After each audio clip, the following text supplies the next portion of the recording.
Welcome back to the program, and I still have with me Mufuliat Fijabi. She is the Chief Executive Officer, CEO of Nigerian Women Trust Fund. We're discussing setting women agenda for the next administration. All right, madam, let's move on. INEC has suggested amendments to the Electoral Act to address campaign financing so as to achieve more women participation in politics. How do you think this can be realized? Well, it's a good way to go. Electoral violence is not a good omen for any democracy. So, if there are adequate clauses to give further protection, I would want to support, and advocate for that as well. However, before such additional amendments, we have a Violence Against Persons Prohibition Act of 2015 that is in place already that can be applied, in some of these instances. So it's not as if the country exists in a vacuum of law. There are legal provisions that can be applied, but pinning it down to electoral violence and electoral offenses will make it better, because honestly speaking, there should be zero tolerance to any act of violence related to the electoral process. It's not an acceptable practice and should not be continued. All right. For the governorship election coming up this Saturday, 11th of March, 25 out of the 419 governorship candidates for this election are females. How hopeful are you about the emergence of the first elected female governor in Nigeria? I will remain hopeful and optimistic that Nigerians will vote for their choices and will be considerate of the fact that we cannot do so much if our democracy is not inclusive. We're a non-partisan organization, so I'm not advocating for any political party, but it is very important for Nigerians to take the right decision, especially in terms of inclusion. We should not run a one-legged democracy that is not beneficial for our kind of country. We need diverse background, experience, expertise to move the nation forward. Now, also because we have seen a lot of women in government and the parliaments in countries like Rwanda and even South Africa. I would like to know what should we do here to enable us match, if not surpass, these countries I have mentioned? One thing we need to do first is to accept that female leadership in this and female participation in decision-making processes is the right way to go. And when we have candidates contesting for elections or, advocating to be part of any decision-making process, we should not be looking at them as women. What do they have to offer? We should look at their potentials and their qualifications. We should look at what they have to offer, not their personality as women. Most times people look at them as, oh, she's a woman, and what about that? So we should not, consistent to the level that we are not seeing the value in people. What we're seeing first is their femaleness or their maleness.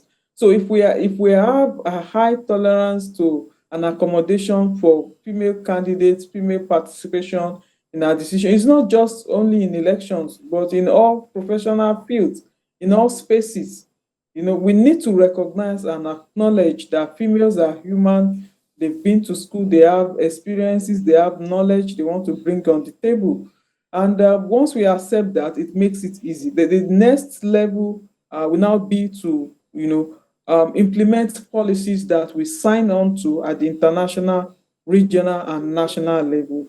I find it very strange that we have a policy in place that has spoken to the issues of affirmative action, to the issues of having a balance in the governance process, and it is not being adhered to.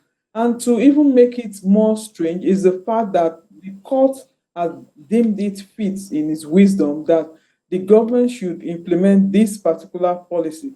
And it gave a very reasonable judgment on 6th of April. So I would expect that this judgment is implemented henceforth and the appeal that is not substantiated be removed from its implementation. Ordinarily, a policy that is government-driven does not require any further legal process for the government to implement it. But now it's not implementing it, and the judiciary, as the court, the Federal High Court, my time, has deemed it fit, to compel the government to implement this. So if there is the political will from this perspective, it will make it very easy, for Nigeria to do better than some of these countries that were mentioned. Some of them were here on election observation. We had different election observation teams from other African countries, and they find it very shocking, that the number of female candidates is extremely low. They also found it strange, that Nigerian women, in spite of our giant strides, in spite of our achievements globally, were not adequately positioned in important decision-making processes. Absolutely. So to be a true giant of Africa, we need to demonstrate it, by recognizing the women. Unfortunately, this last election, has further demonstrated that we're not where we should be, with us having, as I speak today, just 3 women at the upper chamber, and then less than 15, about 13 women in the House of Representatives. It will make it we're almost like a mockery, that we're not serious with what we say about being giant of Africa. How can we be a giant of Africa when we cannot even drive an inclusion process? So I think we need to speak the truth to ourselves, and reduce the mockery that we subject ourselves to, as a country. We can do better in all of these spaces. Just to corroborate your submission, just in November last year, the United Nations scored Nigeria low in the area of women participation in politics and governance. Why have we fallen short of the stipulations of affirmative action as proposed at the Beijing Conference of 1995 in China?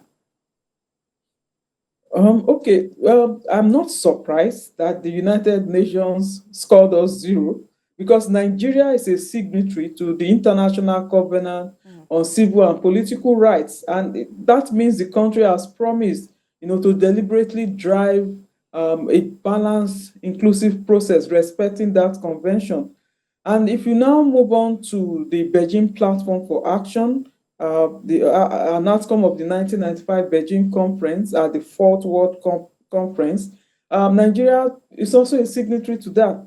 The interesting thing, that makes us, like being ridiculed, kind of, is that that particular Beijing Platform for Action stipulated a minimum of 30% affirmative action, in all positions. But Nigeria, after the 1995 conference in 2006, adopted a national gender policy and made its own affirmative action 35 instead of 30 that the Beijing Platform for Action stipulates. We even added 5, but have not implemented any. I don't think we've gone past 10-15% in, respecting those benchmarks, So it's not a surprise that the UN scored us 0, because they're also looking at us as a country, that is very good in signing on to this agreement, saying that we implement it, but not pushing forward. And it doesn't have to do so much with one particular government. Successive governments, have always been driving an exclusion process for women, whether at the appointive level or or for the emergence of women as elected representatives, after election. So it's not something that one government has done, at least since the return of Nigeria to democratic practice. None of the governments, since that time has reached the 35% benchmark. So it calls for a lot of serious concerns. Yes, you've severally talked about the national gender policy of Nigeria, but we've seen that efforts to amend the Nigerian Constitution to enable more women to get into the parliament at state and federal levels failed last year, despite the best efforts of the First Lady Aisha Buhari. As a stakeholder, why did you think those moves failed? The experience of the five gender clauses for the constitutional amendment is something that I don't think civil society organizations, women in the forefront of gender advocacy would ever forget. A lot of advocacy, a lot of time, resources went into that advocacy. But because we have a ninth National Assembly that is still not gender inclusive, that is not making deliberate efforts to be inclusive, those clauses were thrown out. It's a shock also because there were men within the National Assembly who also drove the process for those clauses to be amended. So even the men, that were part of the National Assembly and were on the side of the women were not taken seriously by their other colleagues. So this calls for a serious concern. It wasn't just women, contrary to what a lot of people, thought about that process. There were men who were also legislators who were also driving that particular process, and I commend those men.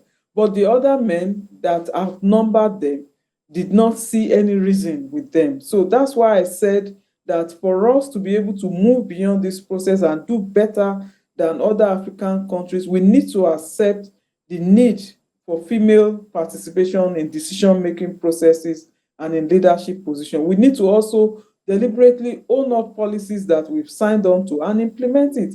It shouldn't be strange when there are discussions on the table around women's inclusion. Otherwise, how would one explain that all five clauses that were presented, driven by both male and female legislators, were thrown out? What if we did not have men, to even support the process? It would have been worse. Maybe it wouldn't have moved to the stage that it moved on to. And women were at the gates of the National Assembly for days of legislating. And still, those clauses were not considered up to today. Maybe the Ninth Assembly will surprise us, Nigerians, by taking on some of those clauses before their tenure ends. But it's very surprising that they did not acknowledge that women were critical to their legislating at that level. All right, but as a woman who is at the forefront of this advocacy, what approach would you recommend next time? And are you of the view that we can achieve this through legislation? I'm in total support of the fact that necessary legal framework is necessary. We need to drive that process. We need to achieve it. But at the same time, the policies that we already have on ground that we have signed on to, we should make the national gender policy has a framework for implementation. It's not like it's just a piece of paper that says do this, do that. No. There's a full implementation plan for it that can be used and resourced, to spread the benefit of the policy through implementation. So there should be a mechanism to ensure that that national gender policy sees the full light of the day by actually implementing every word in it. So it's not something that exists in vacuum. We already have some basis to start off from. And where we need additional ones, I fully support that and encourage it. All right, so just to be sure, if the national gender policy does not come through, what other way can we achieve this? Or is there any other way we can achieve this? There are several ways, at various levels, at local government, state, national level. We should make deliberate efforts. If we have a committee, we should always think about women being part of it. If we need to appoint people, we should always think about women being part of it. And we should not just put 10 men and say, okay, let's have one woman to support them. No, it's not about that. We should be deliberate in our approach, so that we can derive the full benefits of a gender balance process.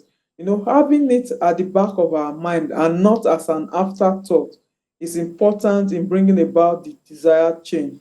You don't just constitute a committee and feel, oh, let's have this committee and you have all men. And then as an afterthought, there's no woman among them. Let's bring one woman to join them. That's not a good way to go. the best way to go about achieving gender mainstreaming and balancing is to be deliberate in our approach.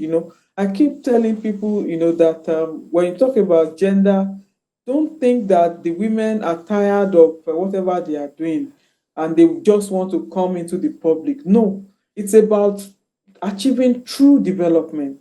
It's about making efforts to have a society that is actually balanced. It's not that the women have not been doing anything. They've done a lot in the informal sectors, that is actually aiding the growth of the country. So there is need to bring those experiences to the table. I give some simple basic analysis. For example, you hire contractors to build schools. The contractors, of course, they make a lot, in terms of constructing the schools, the classrooms, but you find that in some of these schools, no one has paid attention to the need for water, for example. You know, having male children, female children in school, they require water. Female children require more water than the male children, because of having to take care of some basic personal needs and care. So you need an experienced decision-making process that would ensure that you don't just build schools without adequate provisions of water, and you don't construct streets, you don't construct roads without putting adequate attention, the need to have street lights because it has implications when it's late at night. All of these things are development processes that we're talking about. If we do not begin to think about the positive and good benefits that a balanced process brings about, then we would have to go round and round again without achieving progress. And don't forget, as a giant of Africa, we should demonstrate our inclusion in the processes that we're putting in place. All right, Madam Fijabi, I know you said you do not want to talk about any political party, but we cannot shy away from the fact that all eyes are on Aishatu Binani of Adamawa State to be elected governor. How will you rate her chances? It's a tough decision to be able to comment about our chances, but on a general note, we should remember that inclusion is critical to our democratic process. We need to have some reasonable level of participation that bears on gender in order to achieve change. All right. So, the World Economic Forum ranked Nigeria 141 out of 146 countries in the world in political participation in its gender gap report of 2022. What can Nigeria do to improve its ranking? Nigeria has to really step up action. It's not just in the economic forum, in several other spaces. We've been ranked low. We've been ranked zero, almost zero. Do you know that countries like Saudi Arabia, they're even doing better in terms of the number of women, that are part of their decision-making processes. So why is Nigeria different? So we need to be deliberate. We need to acknowledge and accept the fact that women do have a role to play. It's not about just putting women there as maybe figureheads, or people who don't have much to say. We need to change our orientation. You see some political parties, the only position occupied by a woman is that of a woman leader. Why wouldn't women occupy the positions of secretary, of chairman of political party, of vice chairman? Gender mainstreaming is a whole lot of processes.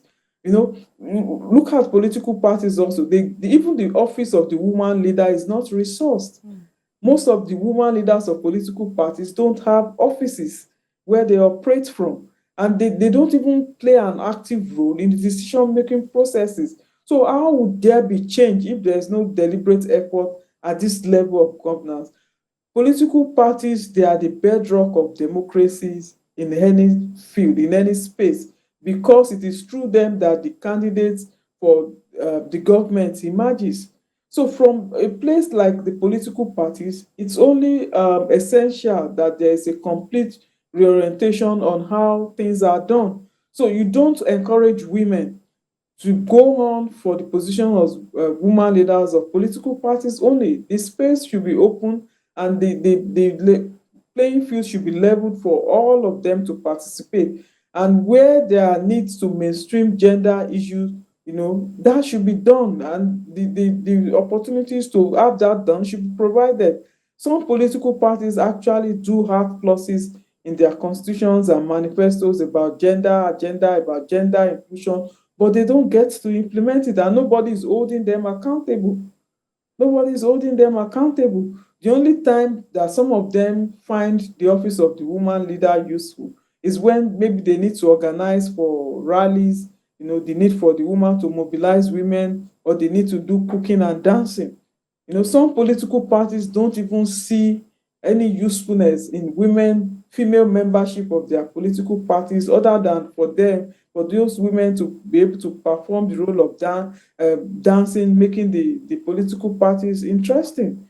So why wouldn't women be at the decision-making tables of political parties? Or why would there be a sustained process of having just one woman perpetually being part of the BOT or the executive? So all of this need to change. If it's not changed, then it means that we're still where we've been years back, and we need to progress if we want to be better on the those platforms of the UN where they're rating us next to the last or even the last. All right, so I must say that we've had an interesting conversation so far, which leaves me wondering. So, if there is an established and growing evidence that women's leadership in political decision-making processes improves them, what more can advocacy and activists like you do? Well, we will continue to engage. We need the judgment of 6th April to be implemented. We need appropriate clauses in our constitution that will provide enabling background and enabling circumstances for women to participate. We need a new kind of orientation that accepts female leadership. We need more research findings, that will make it possible to support some of our arguments. We need to continue to engage around the need to also remove sexual and gender-based violence that limits the participation of women. We need more support for the young girls who are growing up.